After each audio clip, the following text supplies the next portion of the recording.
बिस्मिल्लाहिर्रहमानिर्रहीम। मैं हूँ doctor Ghulam Shabbir, president elect PMA Punjab. MD CAT मुख्तलिफ कंट्रोवर्सीज़ के साथ और अपनी बहुत सारी बेज़ाब्तगियों के साथ ख़त्म हो चुका है। आज की वीडियो में डॉक्टर अरशद तकी, प्रेसिडेंट पीएमसी, और एडवोकेट अली रज़ा साहब जो वाइस प्रेसिडेंट पीएमसी हैं, उन्होंने जो कुछ बातें पिछले 2 दिनों में मीडिया पे आके की हैं, तो उनके जवाब के तौर पे बना रहा। कल vice president advocate Ali Raza साहब ने कहा कि ये एमडी कैट एक एप्टीट्यूड टेस्ट है।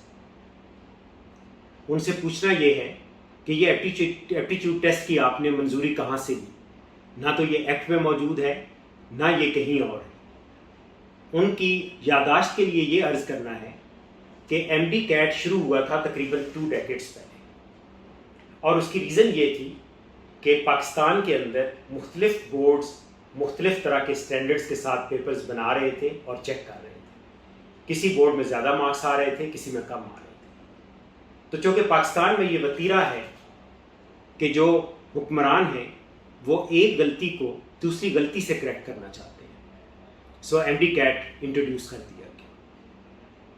और चूँकि गलतियाँ जब रिपीटेडली होती रहे तो वो एक नॉर्म बन जाती हैं, सो एमडी कैट अब एक नॉर्म बन गया। लिहाजा ये किसी तरीके से भी ये एप्टीट्यूड टेस्ट नहीं है, ये एफएससी की बेस पे एक एकेडमिक टेस्ट है, जिसमें एफएससी के सिलेबस को दोबारा बच्चे से टेस्ट किया जाता है अंडर कंट्रोल्ड सर्कमस्टांसेस। और उसका मकसद क्या होता है कि तमाम बच्चों को एक तरह का टेस्ट दिया जाए। सो जो एमडी कैट की असल स्पिरिट है वो ये है कि पहले चूँकि हर बच्चे मुख्तलिफ किस्म के टेस्ट एफएससी में दे के आ चुके हैं, तो अब उनको under one condition same type का टेस्ट उनको दिया जाए ताकि उनका स्टैंडर्ड है ये एफएससी के बाद उनके मार्क्स को और उनकी एलिजिबिलिटी और उनके एबिलिटीज़ को स्टैंडर्डाइज करने के लिए किया गया है। सो 30 दिनों का मुहित टेस्ट, हर बच्चे को मुख्तलिफ टेस्ट, एमडी कैट की असल स्पिरिट और असल एम के ही अगेंस्ट है। सो मेरी आपसे ये अर्ज़ है कि बराए मेहरबानी आप एमडी कैट को उसकी असल स्पिरिट के मुताबिक एक ही वक्त में तमाम बच्चों का एक ही स्टैंडर्ड का एक ही टेस्ट आप करवाएं। ये पूरे महीने के ऊपर मुहित आपका असल एमडी कैट की स्पिरिट से ही गलत है।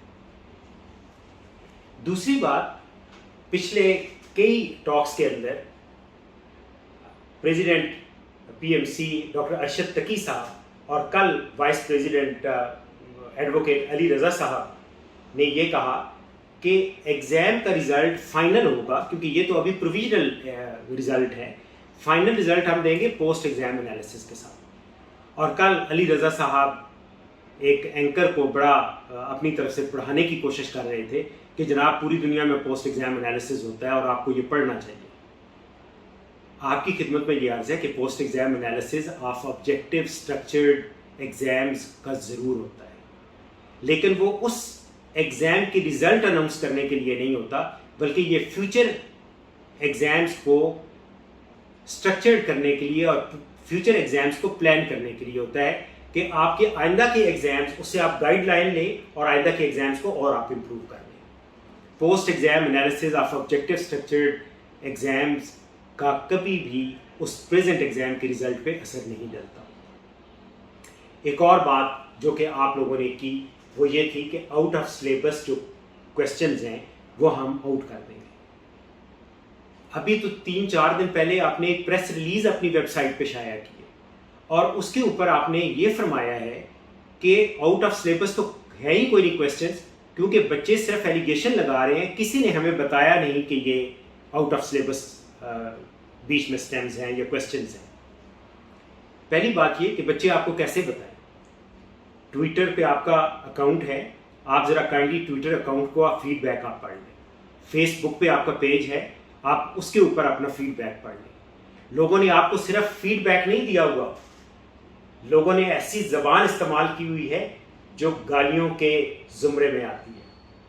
क्या आपको उससे फीडबैक का नहीं पता चला कि आउट ऑफ सिलेबस भी हैं, डिफ़िकल्टी लेवल भी डिफरेंट है, क्वेश्चंस मार्क भी नहीं हो रहे हैं, क्वेश्चंस गलत भी हैं, एक ही क्वेश्चन के नीचे 3-3, 4-4 ऑप्शंस मौजूद हैं, और कई ऐसे हैं जिनमें सेम कॉमन ऑप्शंस मौजूद हैं, और कई ऐसे हैं कि जिनमें करेक्ट आंसर ही نہیں ہے وہاں پہ. تو یہ تو ساری کی ساری چیزیں ٹویٹر پہ لکھی جا چکی ہیں. آپ نے کوئی ایگزام کے بعد کسی بچے کو فارم نہیں دیا، حالانکہ ایگزام کے بعد آپ کو ایک فیڈ بیک فارم فل کرانا چاہیے تھا. اس پہ بچے آپ کو سارا فیڈ بیک فارم دے دیتے، اور وہاں پہ آپ مان ہی نہیں رہے. اور اب آپ کہہ رہے ہیں کہ جی جو آؤٹ آف سلیبس ہوں گے آپ نکال دیں گے. وہ آپ کیسے نکالیں گے؟ آپ نے تو ہر بچے کو یونیک ٹیسٹ دیا ہوا ہے، اور آپ نے اپنی اسی پریس ریلیز کے اندر کہا ہے کہ ہم ہر بچے کو ٹیسٹ اس لیے نہیں اس کا ری چیک کر سکتے کیونکہ اس کے ڈی کرپٹ کرنے کے اندر کم از کم 5-6 مہینے لگ جائیں گے. تو اب آپ آؤٹ آف سلیبس کیسے کوشچنس پتہ کریں گے اور آپ اس میں سے نکالیں گے؟ سو آپ نہ صرف یہ کہ آپ جھوٹ بول رہے ہیں، آپ لوگوں کو گمراہ کر رہے ہیں اور آپ گھوم رہے ہیں. آپ اپنی ایک بات کرتے ہیں، جب اس بات کا انالیسز آ جاتا ہے تو آپ فوراً گھوم جاتے ہیں، اور جب آپ جو ایکسپلینیشن دوبارہ دی ہوئی ہوتی ہے اس کا جب انالیسز ہو جاتا ہے آپ پھر گھوم جاتے ہیں. اور نہ صرف آپ گھومتے ہیں، آپ تو لوگوں کو بھی گھما رہے ہیں. آپ والدین کو گھما رہے ہیں، بچوں کو گھما رہے ہیں. بچے ڈی چوک پہ پی ایم سی کے سامنے سارے بڑے بڑے شہروں کے اندر مظاہرے کر رہے ہیں، وہ احتجاج کر رہے ہیں. آپ کیوں فیوچر جنریشن کا اپنے ملکی اداروں سے اعتبار اٹھا رہے ہیں؟ آپ کی غلط پالیسیوں کی وجہ سے اس سال بہت سارے بچے ملک چھوڑ کے جائیں گے. WFME کے سامنے، وہ تو کسی اور ویڈیو کے اندر میں یہ ایکسپلین کرنے کی کوشش کروں گا کہ کیسے آپ اپنے آپ کو WFME کی انلسٹنگ سے نااہل کر دیں گے. تو ابھی برائے مہربانی آپ اس ٹیسٹ کو ریکنڈکٹ کریں تاکہ وہ MD CAT کی اسپرٹ کہ سنگل سٹینڈرڈ کے ساتھ بچوں کو جج کیا جا سکے، یہ ہونا چاہیے. اور اس کے بعد آپ یہ بالکل غلط ایکسپلینیشن نہ دیں کہ یہ ایپٹیچیوڈ ٹیسٹ ہے.